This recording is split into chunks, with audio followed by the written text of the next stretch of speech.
Hi ஃப்ரெண்ட்ஸ், welcome back to homes world. இன்றைக்கி நம்ம பார்க்க போகிறது ஒரு பர்ஃபெக்ட் மெஷர்மெண்ட்டோட மட்டன் பிரியாணி தான் பார்க்க போகிறோம். வாங்க வீடியோக்குள்ளே போகலாம். பிரியாணினாலே எல்லாருக்குமே ரொம்ப பிடிக்குங்க. அதுலேயும் மட்டன் பிரியாணினா அடிச்சிக்கவே முடியாது. ஸோ வேறு லெவல் டேஸ்ட்டோட நான் இன்றைக்கி இந்த மட்டன் பிரியாணி எப்படி செய்ய போகிறேன்றது தான் பார்க்க போகிறோம். ஃபர்ஸ்ட் ஒரு குக்கர் வச்சுக்கலாம். நான் இன்றைக்கி எலசா 1 kg மட்டன் வாங்கியிருக்கேன். நல்லா ஒரு 2-3 டைம்ஸ் வாஷ் பண்ணியாச்சு. ஸோ இப்போ நம்ம குக்கரில் ஆட் பண்ணிக்கலாம்.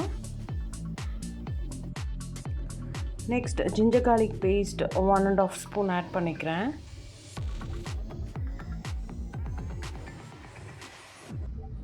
One and half spoon red chilli powder add பண்ணிக்கிறேன்.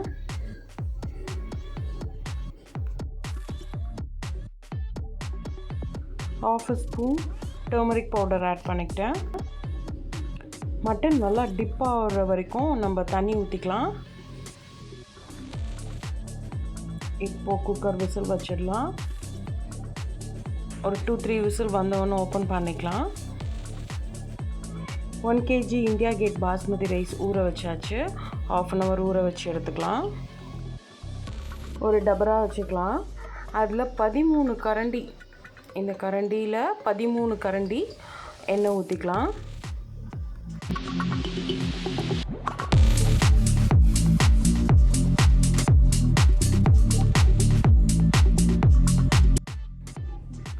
பட்டை 2-3, கிராம்பு 2-3, ஏலக்காய் 4 பிரிஞ்சி இலை எல்லாத்தையும் ஆட் பண்ணியாச்சு.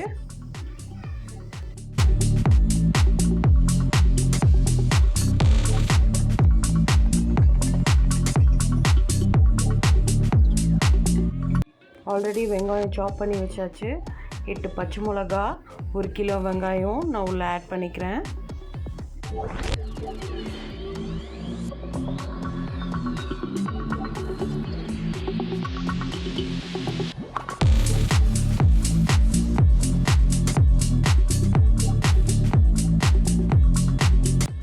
இந்த மாதிரி ஸ்பூனில் 1.5 ஸ்பூன் கல் உப்பு ஆட் பண்ணிக்கிறேன்.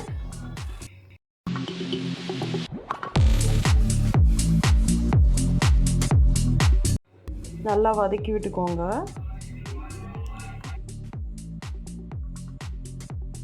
வெங்காயம் நல்லா வதங்கணுங்க எண்ணெயில். அப்போ தான் அந்த பிரியாணிக்கே ரொம்ப டேஸ்ட் கொடுக்கும். அதுக்கப்புறம் தான் நம்ம எல்லாத்தையும் 1 by 1 ஆட் பண்ணிக்கலாம். குக்கர் 2 விசில் வந்துடுச்சு. ஸோ ஓப்பன் பண்ணி பார்த்துடலாம். இப்போ வெங்காயம் நல்லா வதங்கினதுக்கப்புறம் புதினா நல்லா கிள்ளி வச்சுருக்கோம் ஒரு கட்டு. ஸோ அதை ஃபுல்லாக உள்ளே போட்டுடலாம்.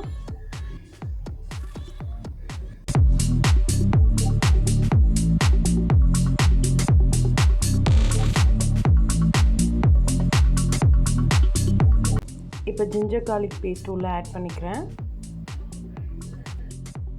2 ஸ்பூன் ஆட் பண்ணியாச்சு. ½ kg தக்காளி பொடியாக நறுக்கி வச்சுருக்கேன். ஸோ அதை நான் இப்போ உள்ளே ஆட் பண்ணிக்கிறேன்.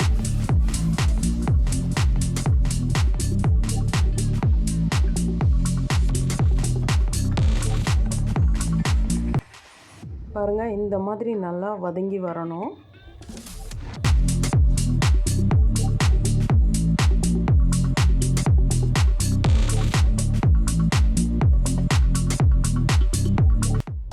கர்ட் 1 கப் ஆட் பண்ணிக்கிறேன்.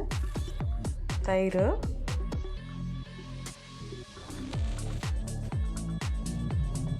ரெட் சில்லி பவுடர் ஒரு 2 ஸ்பூன் ஆட் பண்ணிக்கலாம். நான் அப்படியே கரண்டியில் போட்டுட்டேன்.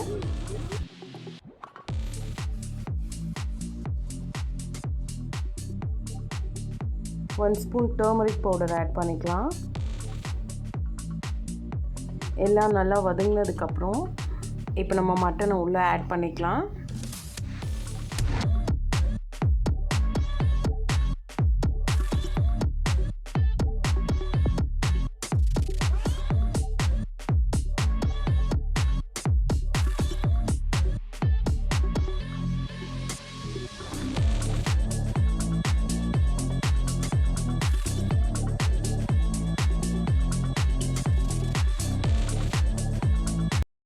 இந்த கறி வேக வச்ச தண்ணி மிச்சம் இருக்கும் இல்லையா, ஸோ அதையும் சேர்த்து அளந்து ஊற்றிக்கலாம்.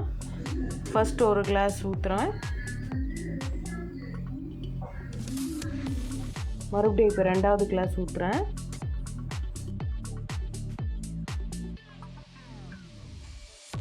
அப்புறம் 3வது கிளாஸும் ஊற்றிடுறேன்.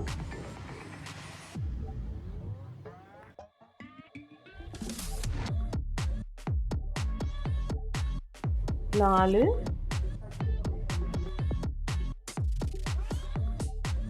5 6 7 8 கிளாஸ். டோட்டலாக 5 கிளாஸ் அரிசிக்கு 8 கிளாஸ் தண்ணி. ஒரு லெமன் பிழிஞ்சு விட்டுக்கிறேன்.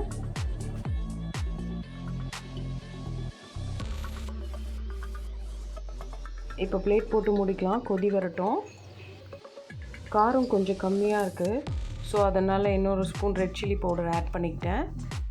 இப்போ கொதி வந்ததுக்கப்புறம் நம்ம இந்த அரிசியை உள்ளே ஆட் பண்ணிக்கலாம்.